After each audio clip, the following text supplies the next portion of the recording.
Okay, so some of you that have followed my videos for a little bit know that I got into collecting retro computers back in 2017, 2018 maybe.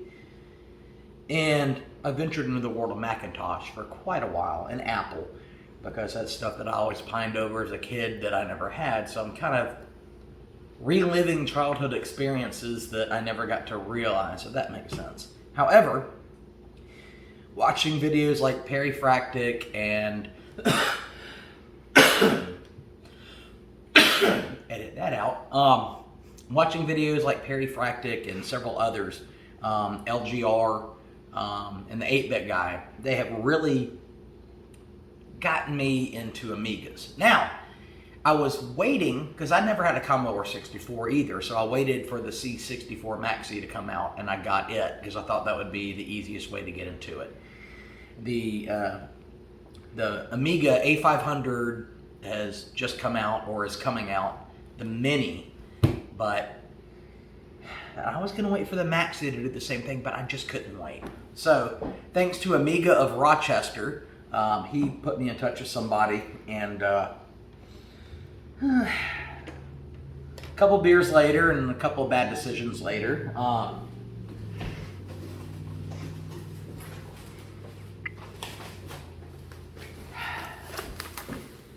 and checking the UPS delivery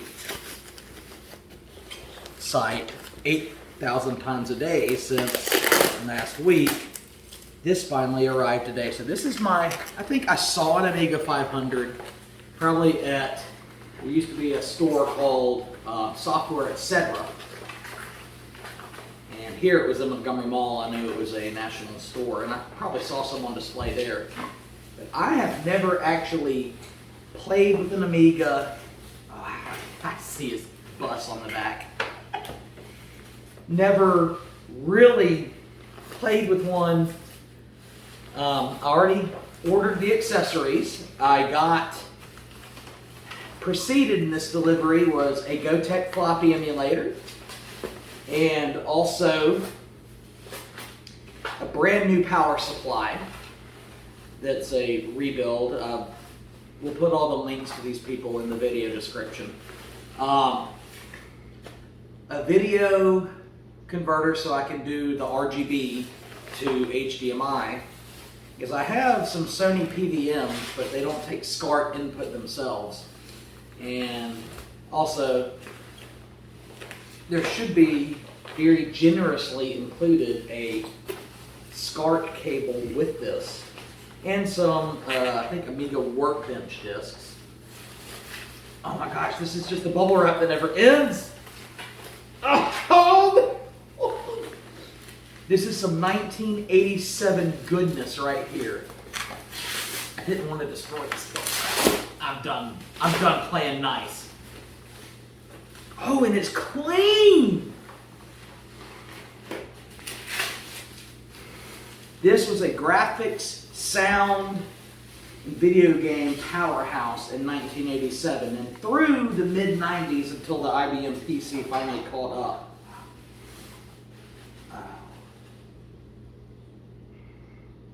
Looks like, this is a Gotek. I guarantee you this is a Gotek drive bay slot, so the Gotek will go in it. Look, it's not dirty or anything. This is the Amiga 500.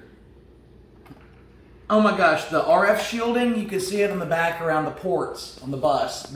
It's not rusted or anything. I haven't taken this thing apart yet, but I got it from somebody that I know, so I'm not guessing this thing to be in any kind of bad shape. Serial number 163227, Commodore, you probably can't see that on there, but it's just Commodore model A500. This was made in West Germany. Oh.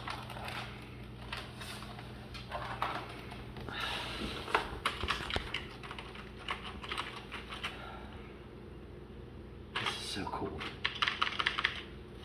So cool. All right, pause the video. Is it recording? That's fine, I can edit all that crap out. Okay, so here included in the box, also I should show that in the disk drive, this is, I think he said he was including a copy of Amiga Workbench. So that'll be cool to check out. Now, also, here is the SCART cable. This basically is called RGB. It goes into the RGB port that's on the output of this computer here. That's a serial port. Here's RGB video right here. And then this will go to my the video adapter that I have that will take this and convert it to HDMI.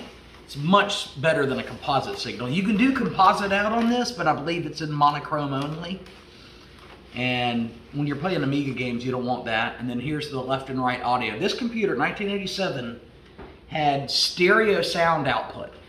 This was a lot more advanced than the PC that only had the PC speaker, you know, nonsense. In 1987, if you had an IBM, you think of the original Telltale IBM with a chunky CGA screen and everything.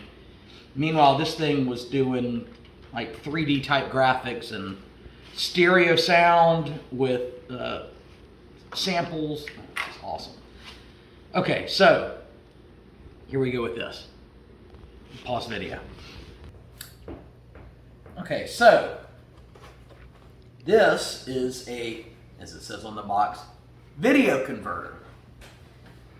What this bad boy will do, if I can figure out how to open the box.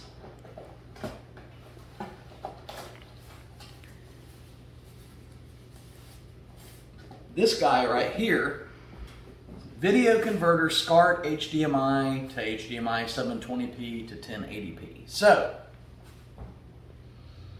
on the front here you have the transformer input and an HDMI input, but the SCART input, so made in Britain.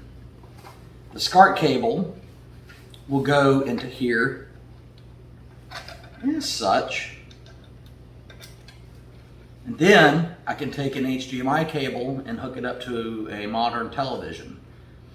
So that's how we will get our first display on this. It would be nice to have a Commodore 1084 monitor and look at it in its original RGB goodness, but you know, baby steps. The next we have a Gotek. What is a Gotek, you ask? Well, I'm glad you asked me that. Gotek is a floppy disk emulator. And screws with it. See, it looks like this. Now the computer thinks this is just a floppy drive, so you can mount it in the internal floppy drive bay housing here. And like I said, this right here, that I said looked like a Gotek. This might not be a Gotek emulator. I'm not sure, or a faceplate. I don't know what it is. But this is the Gotek, so the computer treats this as a floppy drive. So you take a bunch of disk images like this and load them on a modern USB thumb drive. And then you can access them from your Amiga or a host of any other retro machines on this thing. And you use the little knob here to select which disk image you want. And so the computer loads them up, and then you don't have to worry about the unreliability of 1980s and 1990s floppy disks that are failing and the floppy drives that are failing just over time. But this will be instrumental in getting software loaded to this. The other way to do it is you could hook up through the serial port through a null modem cable. You could hook it up to a PC or Mac. Well, I don't know if you can do it to a modern Mac. I'm sure you can. There's adapters. But you can do it through a null modem cable and go through terminal software and load programs that way. But we're going to go with the Gotek. Then, none of this stuff will work without power. So, this is a brand new manufactured, new brick Amiga A500 power supply. And so this will ensure that, you know, as old power supplies failed and had bad capacitors. I don't know if the Amiga 500 power supplies were so bad as the Commodore 64 ones. But either way, it's hard to find original power supply. So this is a brand new built Amiga 500 power supply that will power this thing. Where is the, there it is. So this will go right there. And then, oh my gosh, all we have to do is apply power to this thing. However, I promised my sweet girlfriend who's taping this that I would take her to get something to eat. So, even though I'm chomping at the bit here to play with this, I should probably do what's in my best interest and take her to get something to eat. And I'll follow up on this video later. I'm excited. I feel like a kid at Christmas. So we'll stop this unboxing part right here. Okay, so I got back from taking my beautiful girlfriend out to dinner, and now I'm back here feeling like a kid at Christmas time. I have everything hooked up the way I'm supposed to. I've got the video converter that takes the RGB out to a SCART cable and then converts that to an HDMI. I have the brand new power supply hooked up. Now, I don't have the GoTech installed yet because I just want to see if this thing works. Oh my God, so exciting. So, there's nothing on the TV screen right now, but I'm about to, there's no power light, I'm about to flip the switch on this brand new power supply unit I have. Camera, can you see that? As I'm about to flip this, so follow my finger, okay? Here we go with the, oh, on, okay. Power light on the Amiga, oh, look at the screen, look at the screen. Oh, now, okay, now, I do have a disc. The disc drive. Okay. This is so awesome. Okay, now, this is like 1990. Like, okay, here we go.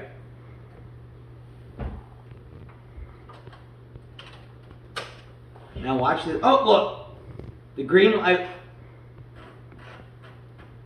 Hear that?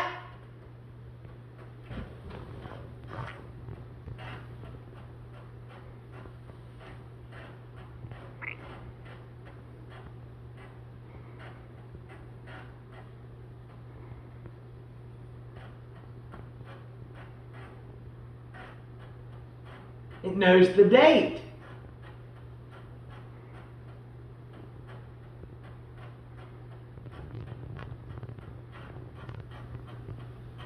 Oh my God, that disc drive sounds so good.